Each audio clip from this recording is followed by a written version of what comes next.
ఇప్పుడే అందిన వార్త, జగన్ కి బిగ్ షాక్. జగన్ పై రోజా షాకింగ్ కామెంట్స్.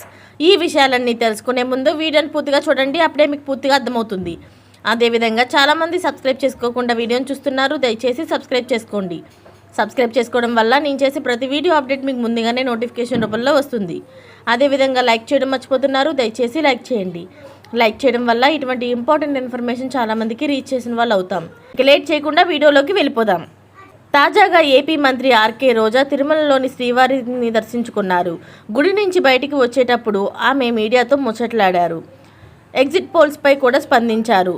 అవి ఏం చెప్పినా ఈసారి జగన్మోహన్ రెడ్డి మళ్ళీ అధికారంలోకి రావడం పక్కా అని ఆమె విశ్వాసాన్ని వ్యక్తం చేశారు. ఆంధ్రప్రదేశ్ రాష్ట్ర ప్రజలకి ఏ సీఎం చేయని విధంగా జగన్ మంచి చేశారు అని చెప్పారు. ప్రజలకు ఎన్నో సంక్షేమ పథకాలను అందజేసిన, ఏపీ రాష్ట్రాన్ని అద్భుతంగా అభివృద్ధి చేసిన ఏకైక సీఎం ఒక జగన్ మాత్రమే అని చెప్పుకొచ్చారు. మహిళలకు జగన్ ఎంతో అండగా ఉన్నారని, ఆ కారణంగా వారందరూ రాత్రి వరకు క్యూలో నిలబడి తమకే ఓటు వేశారని ఆమె తెలిపారు. ఇక వృద్ధుల ఓట్లు కూడా తమకే పడి ఉంటాయని ఆశాభావం వ్యక్తం చేశారు.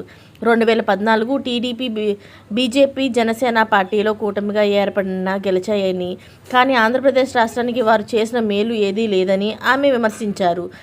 ఇప్పుడు కాదు కదా, వారు ఎప్పుడూ కూడా ఏపీకి మంచి చేయరని, అందువల్ల వారిపై ప్రజలకు ఎలాంటి నమ్మకం లేదని తెలిపారు. ఈ విషయం అందరికీ తెలిసిందే అని కూడా ఆమె చురకలు అంటించారు. పోస్టల్ బ్యాలెట్ ఓట్లను తమకు అనుకూలంగా మార్చుకోవడానికి టీడీపీ తెగ ప్రయత్నించిందని ఆమె విమర్శలు చేశారు. చంద్రబాబు ఇలాంటి ఎన్నో దొంగాట్లు ఆడారని, కానీ అవన్నీ జగన్మోహన్ను ఏమీ చేయలేవని కామెంట్ చేశారు. ఇలాంటి లేటెస్ట్ అప్డేట్స్ అన్నీ మీరు ముందుగానే పొందాలి అనుకుంటే ఛానల్ని సబ్స్క్రైబ్ చేయించుకోండి. అలాగే పక్కనే ఉన్న గంట సింబల్ని క్లిక్ చేయడం మర్చిపోకండి. Thanks for watching friends.